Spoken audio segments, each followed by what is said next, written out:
Pertandingan Indonesia melawan Jepang kemungkinan besar akan berlangsung seru. Selain kedua negara yang punya historis cukup panjang, tentu saja laga ini akan jadi ajang pembuktian bagi para pemain timnas Indonesia. Arhan misalnya, ia yang tersia-sia di Jepang, jelas ingin membuktikan jika ia layak bermain. Lalu tentu saja geng alumni Piala Asia U19 yakni Asnawi, Egy, Witan, dan Muhammad Riyandi jelas masih ingat betul gimana sakitnya dikalahkan Jepang di perempat final Piala Asia U19 pada 2018 silam. Terutama Asnawi, ia sampai saat ini merasa masih belum bisa melupakan kekalahan itu karena bagaimanapun ketika itu selangkah lagi Indonesia bisa maju Piala Dunia U20. Namun apa daya, Jepang U19 ketika itu yang diperkuat Kubo, Hiroki Ito, dan Yukinari Sugawara mampu menang dengan skor 2-0. Untuk itu Asnawi bertekad bila ia dimainkan, ia bakal mati-matian membawa Indonesia meraih hasil maksimal.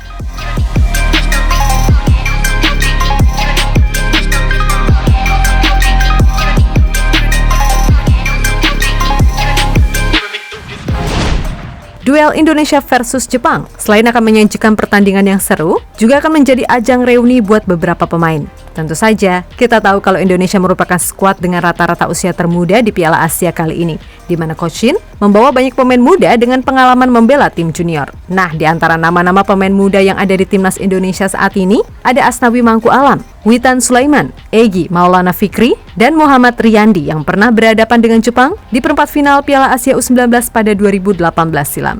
Yap, ketika itu mereka harus merasakan sakit hati usai dikalahkan 2-0 dari tim Samurai Biru. Pasalnya kekalahan itu membuat kesempatan Indonesia untuk maju ke Piala Dunia U20 hilang begitu saja.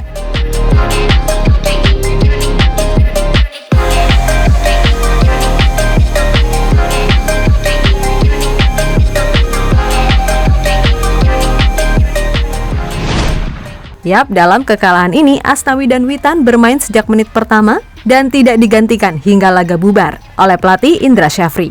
Sementara Egy dan Riyandi berada di bangku cadangan dan tidak dimainkan. Sedangkan di kubu timnas Jepang, saat ini juga terdapat alumni Piala Asia U19 2018, yakni Yukinari Sugawara, Hiroki Ito, dan Takefusa Kubo. Nah, khusus bagi Asnawi sendiri, kekalahan itu sampai saat ini masih begitu membekas baginya, terutama kepada Kubo. Pemain yang kini merumput bersama Real Sociedad itu benar-benar sangat merepotkan Indonesia ketika itu. Dan Asnawi pun bertekad untuk bisa membalas sakit hati itu dengan membawa Indonesia meraih hasil maksimal. Meskipun berat, namun dalam sepak bola nggak ada yang nggak mungkin.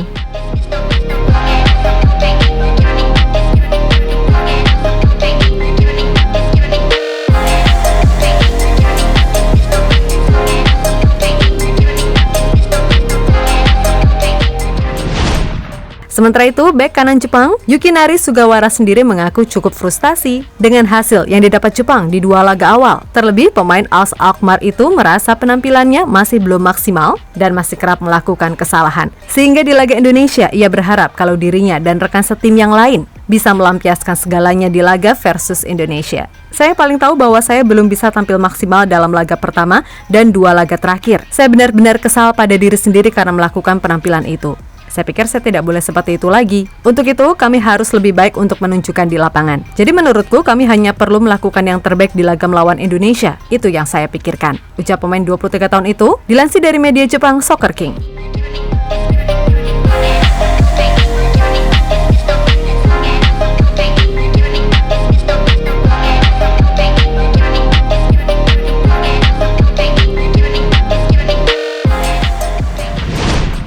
Lebih lanjut, pemain yang pernah membela Nagoya Grampus itu mengaku bahwa ia telah mengoreksi kekurangannya.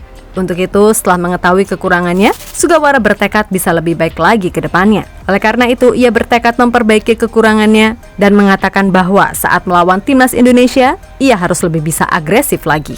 Saya pikir saya telah kehilangan sisi dinamis saya, di mana saya biasa bergerak lebih agresif. Kalau saya kehilangan itu, nilai saya juga akan hilang. Saya merasa harus melakukan yang terbaik untuk ke depannya.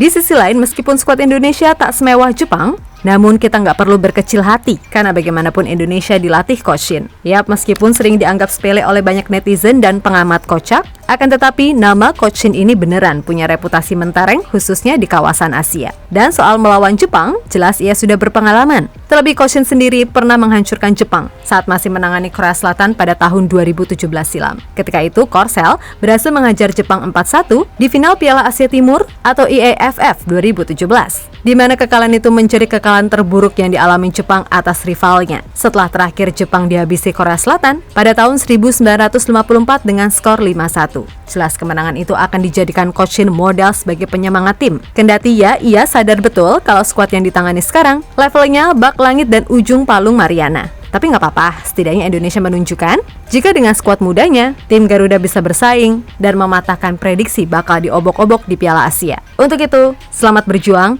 gak usah tegang, dan enjoy the moment aja, oke?